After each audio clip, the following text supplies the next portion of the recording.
கையிலே அடியே அழகு கல்லாறு வாழையோடியே அவர் அம்மா அம்மா என்று சொல்லி அழகுமா விஸ்வகர்மா நேர தாயான பார்வதியாரிடத்திலே வந்து அம்மா எம்மா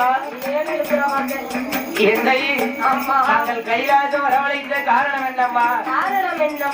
எதுக்காக என்ன கைலாசம் வரவழைத்தீர்கள் என்ற காரணத்தை அம்மை பார்வதியாரிடத்திலே அந்த ஆசாரி கேட்டவுடனே பகவானோட வழியிறப்ப நான் பரிசோதிக்க போறேன் எனக்கு சிம்மல் எடுத்து கொண்டு வரணும் ஆசாரி கொண்டு வந்து கொடுப்பாரா?